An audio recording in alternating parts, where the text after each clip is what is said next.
Bonjour, comme vous le savez, nous sommes en train de créer le nouveau décor de prière inspiré. Et pendant que nous sommes en train de finaliser les derniers détails, je me suis dit, je vais continuer quand même de vous encourager, de vous bénir à travers cette émission Prière inspirée. Et j'ai fait installer le décor dans le sous-sol de ma maison. Donc pendant plusieurs jours, je vais être avec vous.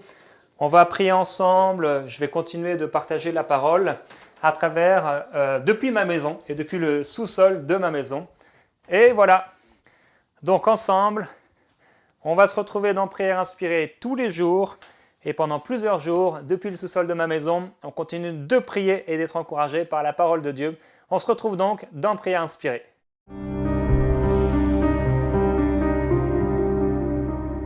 Père, je veux prier aujourd'hui pour toutes les personnes qui pourraient entendre ma voix maintenant et qui souffrent. Je prie pour toutes ces femmes, tous ces hommes qui souffrent parfois en silence, ces personnes dont les larmes coulent dans la prière, certaines d'entre elles qui ont trop pleuré, tellement leur cœur a été déchiré par la situation qu'ils ont vécue. Je prie, toi qui guéris les cœurs brisés, toi qui écoutes ceux qui ont le cœur brisé, contrit. Qu'aujourd'hui, à travers ce temps de prière, là où il n'y avait plus d'espoir, là où il n'y avait plus de foi, là où il n'y avait plus rien, là où c'était le désert dans les cœurs, qu'il y ait quelque chose qui se passe de surnaturel. Je repense, Père, à ce couple que j'avais rencontré et qui avait perdu leur enfant. Comment tu as changé leurs larmes, leur tristesse, leurs vêtements de douleur en paix surnaturelle, en joie divine. Et je prie, Père, pour ceux qui souffrent, qui ont été vraiment mis comme au fond du gouffre, comme collés au mur, face au mur et qui ne comprennent pas pourquoi cette chose est arrivée, pourquoi ces choses arrivent. Je prie pour ceux qui sont découragés et qui, à cause du découragement, ont commencé à nourrir de l'amertume, à garder dans leur cœur de l'amertume. Ces personnes qui marchent dans la vie et qui affichent un sourire sur le visage et qui pourtant à l'intérieur sont même détruits, certains d'entre eux détruits complètement. Père, viens aujourd'hui leur apporter l'espérance. Viens aujourd'hui les toucher de façon nouvelle. Que ta douce présence vienne guérir les cœurs qui sont brisés. Au nom de Jésus-Christ. Qu'il en soit ainsi. Alléluia, gloire à Jésus-Christ. Gloire à Dieu, je suis heureux de vous retrouver pour ce nouveau moment de prière, cette nouvelle émission où nous parlons de Marthe et de Marie. Aujourd'hui, un message qui s'intitule « Oui, Dieu a entendu tes reproches ».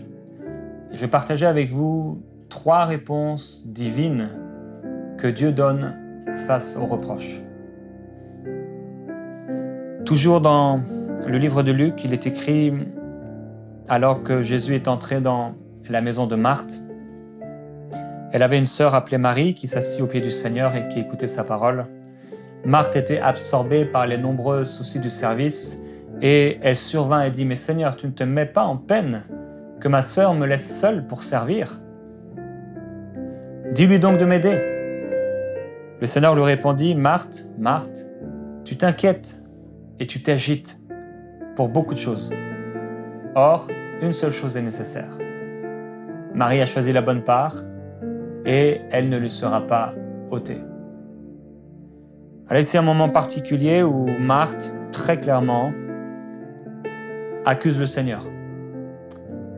Elle reproche à Jésus, avant même de reprocher à sa sœur, elle reproche d'abord à Jésus le fait qu'il soit passif dans cette situation.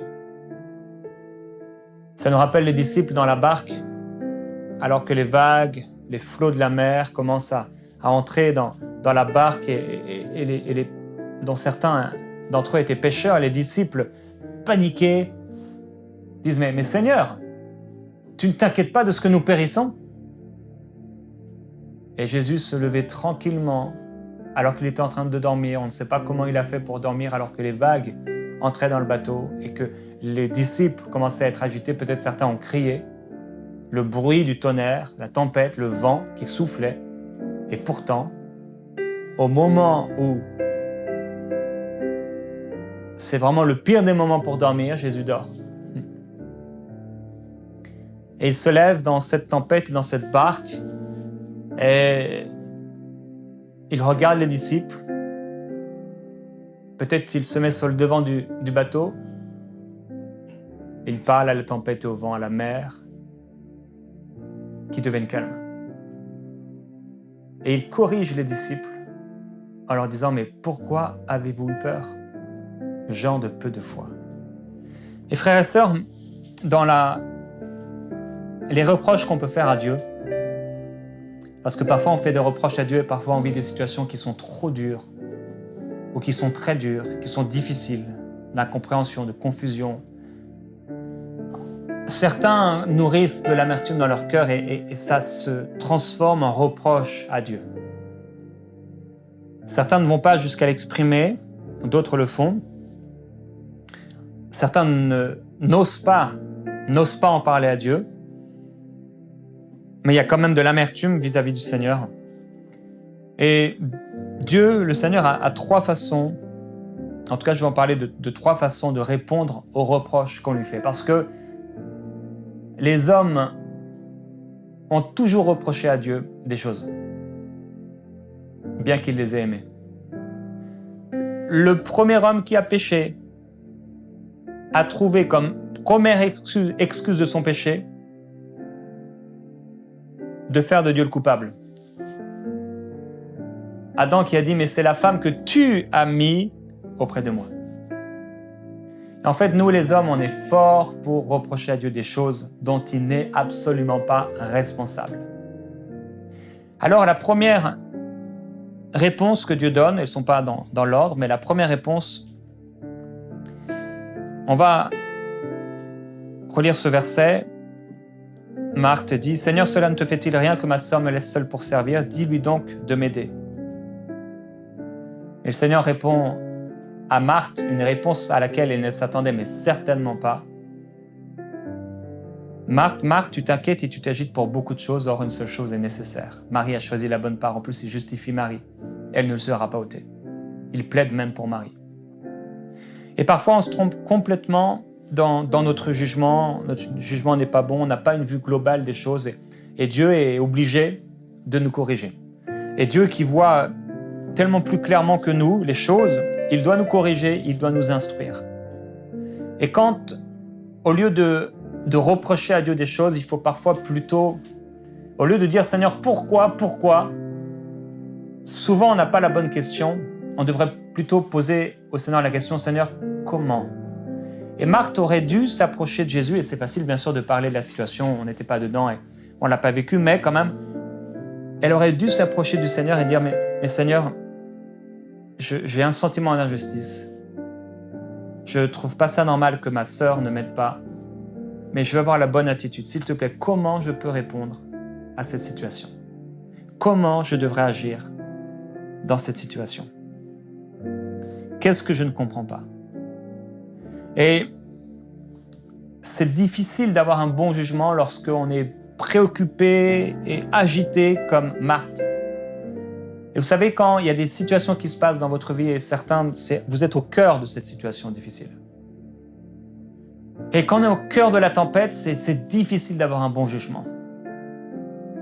Parce qu'on voit là ce qui se passe là sous nos yeux et on n'a pas une vue globale. Et on peut perdre vraiment de lucidité, de clarté, de discernement dans la situation, au sein de la crise. Alors, mieux vaut ne pas faire de reproches au Seigneur au sein de la crise, mais plutôt nous confier en lui.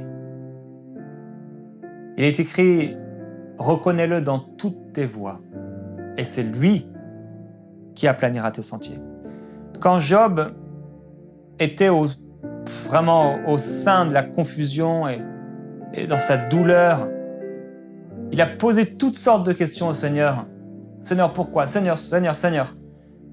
Et Dieu va lui répondre par 70 questions dans le livre de Job. Pour lui montrer que Job, tu ne comprends pas. Explique-moi et moi je vais apprendre de toi, Job. On sait que Dieu a toujours le dernier mot. Il est le plus intelligent et il nous aime et on peut avoir confiance en lui. Et Marthe, par la suite, a continué de s'occuper des repas. Il est écrit « 6 jours avant la Pâque, Jésus arriva à Béthanie où était Lazare, qu'il avait ressuscité des morts. Là, on lui fit un souper. Marthe servait. Et Lazare était un de ceux qui se trouvaient à table avec lui. Marie, ayant pris une livre d'un parfum de nard pur de grand prix, oignit les pieds de Jésus et lui les essuya avec ses cheveux, et la maison fut remplie de l'odeur du parfum. C'est étonnant de voir comment Marthe a continué de s'occuper du repas et comment Marie, elle, qui était déjà assise aux pieds du Seigneur, maintenant va non seulement être assise aux pieds du Seigneur, mais va oindre les pieds de Jésus d'un parfum de grand prix. Rappelez-vous, 1 année de salaire. Donc, je ne sais pas, imaginez, vous gagnez 1 500 €, vous multipliez ça par 12, 18 000 €. C'est ce que valait ce parfum. Donc un parfum de grand prix, qui pouvait être une monnaie d'échange. Elle le déverse sur Jésus. Et son humilité, son amour pour Dieu a augmenté à cause de l'amour de Jésus pour Lazare et ce qu'il a fait pour son frère. Et là, ça se déverse en amour, en abondance, en générosité. Et de son côté, Marthe, elle continue de servir. Elle n'est pas celle qui verse ce parfum. Peut-être son cœur est devenu pur et elle a compris, peut-être c'est vrai. Mais peut-être a-t-elle encore besoin d'être corrigée. Et la première réponse que Dieu veut donner, comme je dis, ce n'est pas forcément dans l'ordre, mais c'est peut-être une correction. Et si tu passes par un temps difficile où tu as commencé à accuser Dieu, tu as commencé à faire des reproches à Dieu de ta situation, j'aimerais t'encourager dans ce temps de prière maintenant à lui dire « Mais Seigneur, je t'ai dit pourquoi, je t'ai posé toutes sortes de questions. Mais maintenant, je vais te demander, est-ce que je me trompe? Est-ce que c'est de ma faute? Est-ce qu'il y a quelque chose que je n'ai pas compris? Ou est-ce que même si je ne suis fautif en rien, tu veux me faire comprendre quelque chose? Comment je peux passer à travers cette situation d'une bonne façon? Comment je peux passer à travers cette situation en te plaisant? Demande ça au Seigneur maintenant dans ce temps de prière. Demande-lui la sagesse. Demande-lui l'intelligence. Dis-lui d'ouvrir tes yeux maintenant. Corrige-moi, Seigneur. Avant d'avoir été humilié, je m'égarais. Mais maintenant, j'observe ta parole.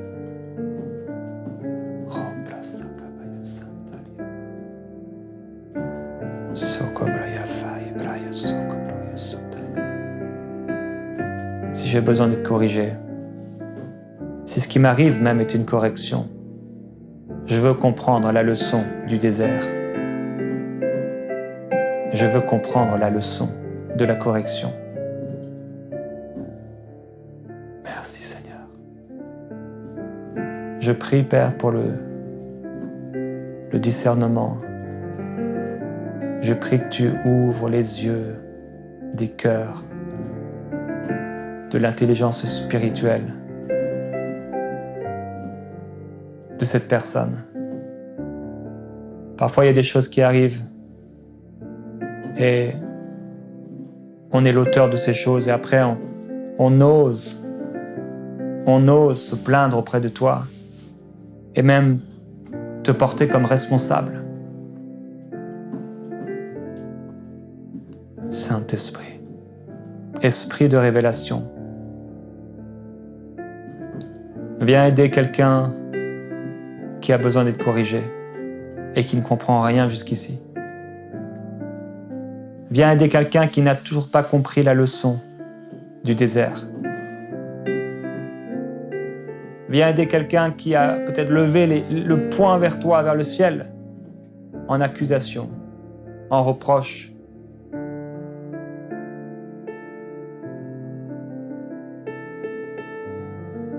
Comme Marthe qui t'a reproché quelque chose alors qu'elle se trompait dans son jugement. Et je prie, Père, qu'on puisse avoir le bon jugement. La deuxième façon de répondre de la part du Seigneur, c'est l'espérance.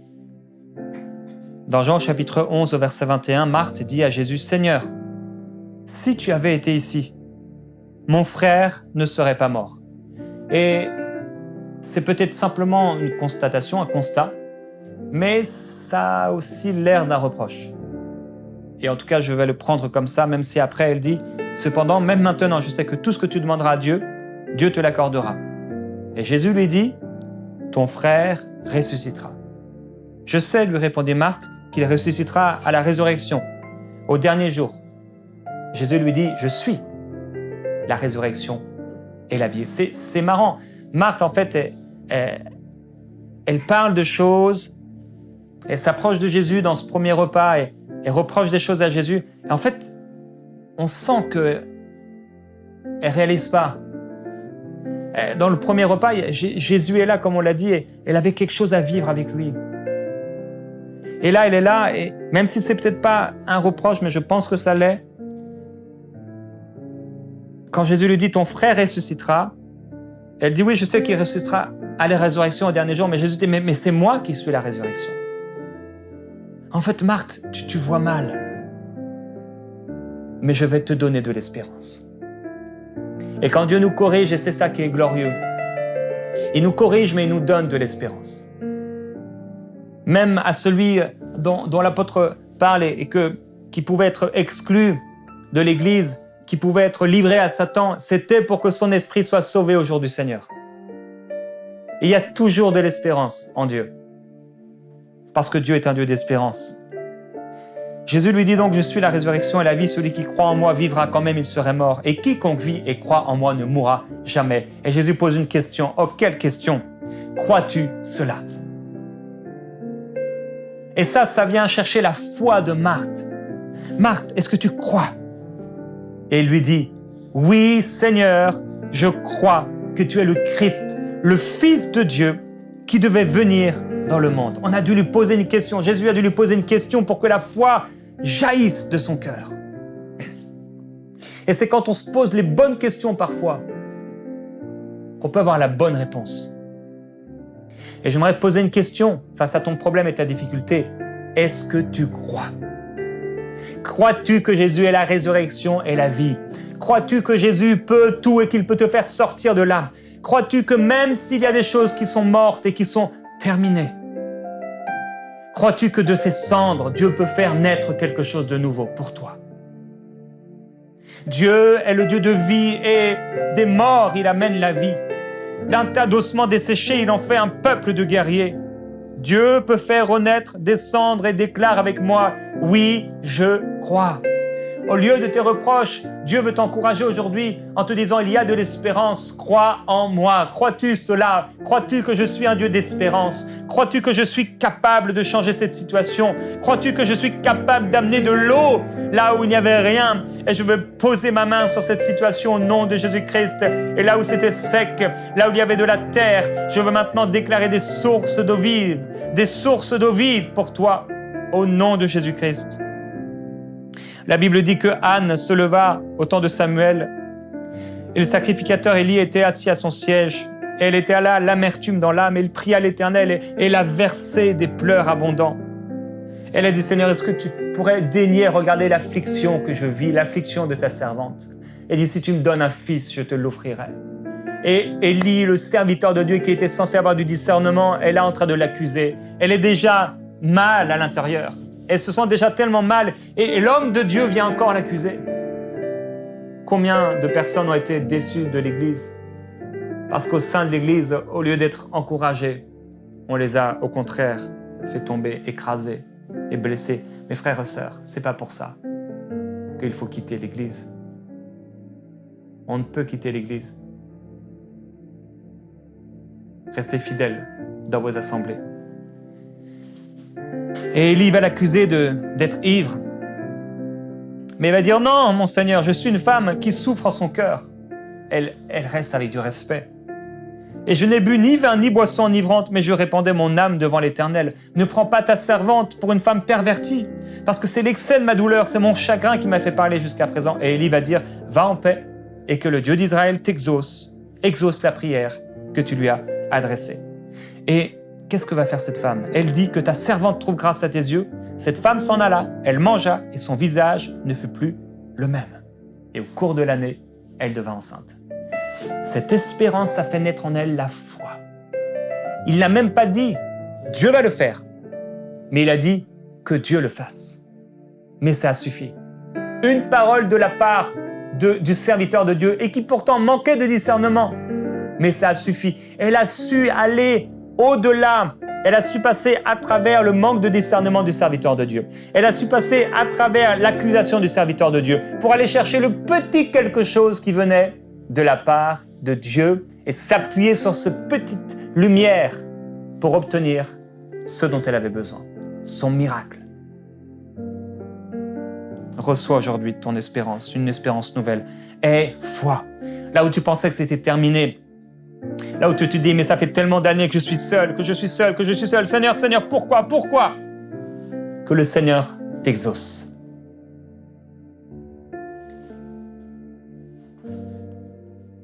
Troisième réponse du Seigneur, c'est la compassion. Dans Jean chapitre 11, au verset 32, Marie va dire, mot pour mot, la même phrase que Marthe. « Seigneur, si tu avais été ici, mon frère ne serait pas mort. » Elle tombe à ses pieds. Et il est écrit, Jésus, la voyant pleurer, elle, les Juifs qui étaient venus avec elle, frémit en son esprit. C'est passé quelque chose de très spécial dans l'esprit de Jésus, et il fut tout ému.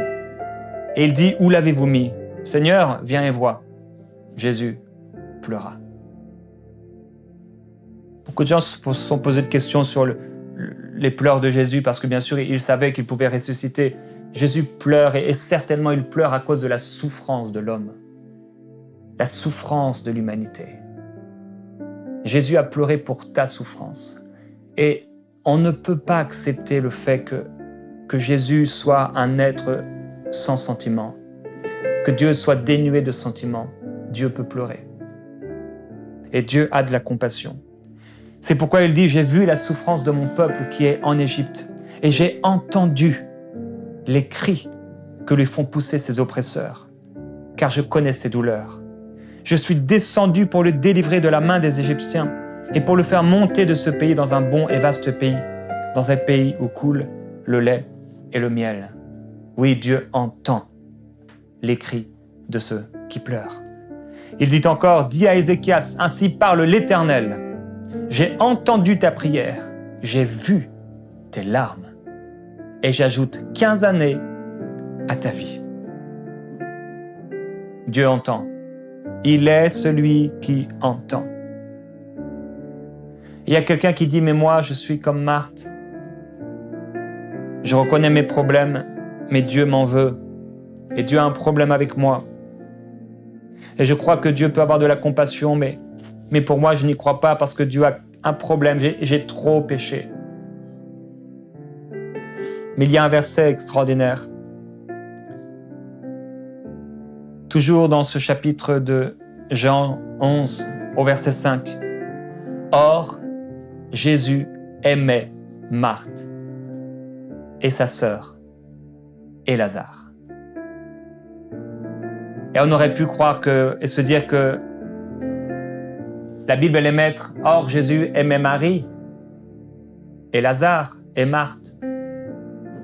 Mais il est écrit, or, Jésus aimait Marthe.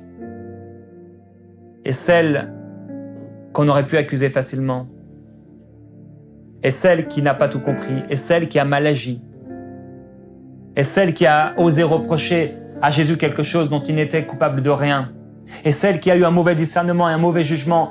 La Bible, Dieu a voulu qu'il soit écrit. Or, Jésus aimait Marthe. Et j'aimerais rappeler à ton âme, à ton cœur, l'amour que Dieu a pour toi. Dieu, tu es amour et tu es un Dieu de compassion. Même dans la correction, tu nous aimes. Et c'est parce que tu nous aimes que tu nous corriges ainsi. Tu veux produire en nous des fruits paisibles de justice. Tu veux nous corriger, nous instruire et nous apprendre à agir de la bonne façon, afin que nous ne soyons pas dans des voies de garage, des voies sans issue, où là, on ne pourra jamais sortir de là parce qu'on a un mauvais état intérieur, de mauvaises dispositions. Seigneur Jésus-Christ, merci pour la correction qui est utile. Merci pour l'instruction. Merci. Seigneur, merci pour ta compassion et pour ton amour sans faille. Tu nous aimes parfaitement. Tu nous aimes parfaitement. Et je veux prier, Seigneur, ce baptême d'amour